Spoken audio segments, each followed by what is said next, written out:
Hello! This week I am reviewing the LEGO Monkey Kid Demon Bull King, which retails for $100 and comes with 1,051 pieces, which theoretically is just alright, look at the parts per piece ratio.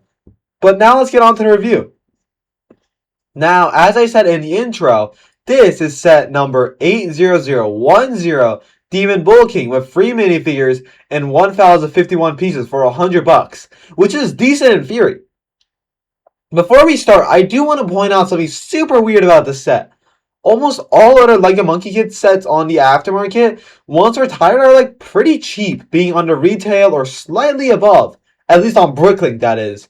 But if you check this set on Bricklink, you will see that this set is going for $50 more than retail, which is absolutely insane, especially when compared to other LMK sets.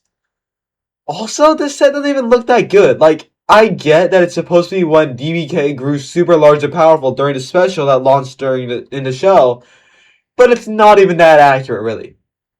First of all, the trans orange hole was nowhere near that big. It was really small, actually, so that's extremely inaccurate. Second of all, his shoulder pads were not trans orange, but were yellowish orange, definitely not transparent, and are definitely just yellowish orange, which is a pretty simple fix for them. All they had to do was make a recolor for it, but to be fair, it's not like there were a bunch of printed parts. Like, the only printed part is his eyes, which makes sense since most mechs and stuff that like have printed eyes, and that's about it. Also, side note, what is this set? Like, is it a mech, upscaled minifig, normal scale minifigure? Like, what can I call this set? It's not really like the rest of the sets, though it is a lot like the Azure Lion sets, and they are both unique in the aspect that this is just their real size, and it's not really upscaled, though it kind of can be depending on where in the show it's based upon. But it sort of is a lot more different compared to the other LEGO Monkey Kid sets.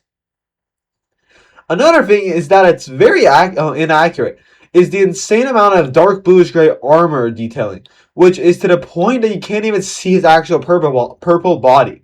Which I kind of understand why, since purple isn't too common of a color, less pieces are in purple, which highly constricts the designers into using a few pieces, which you could make the argument that they could recolor a bunch of parts. But at this point, I believe that they just didn't have enough budget to recolor a bunch of parts. If they couldn't recolor the shoulder pads, they definitely couldn't recolor a bunch of parts into purple, even if it would be pretty useful for future sets, probably. Now, I guess you can make the argument for the shoulder pads that it's a bit more accurate to the very start of the show. During the flashback, and we see Wukong fighting him.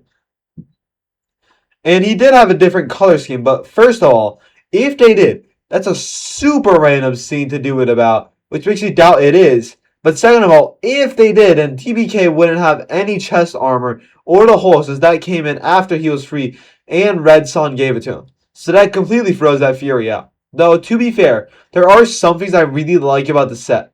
First of all is the fact that there are no side builds in the set, which for the two people that have watched more than one video, hopefully more actually, yes, this is a way for me to transition for a sub, so please subscribe. Anyways, I don't really like side builds, like, I think they suck. So the fact that this set doesn't have side builds really resulting in it being an actually big set, since this mech or whatever it is actually a lot bigger than the rest of them. It's only a shame that this set didn't release nowadays to have the heavy duty gears to hold it up, but it's fine. And now that I have finished up on the main model, let's come on to the minifigs. There are 3 minifigures in this set: Princess Iron Fan, MK, and Pigsy for some reason. I'm going to start off with my least favorite and go to my most favorite. So let's yap about Pigsy for a little bit. First of all, why is Pigsy in the set even? Like, Pigsy is such a random character to put in, and I would much prefer getting like a Red Son minifigure or something like that, since then we can have the entire Demon Bull family instead.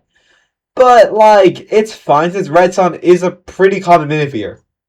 Though, to be fair, this Pigsy is like the only one in the secret HQ, and this set is for some reason too.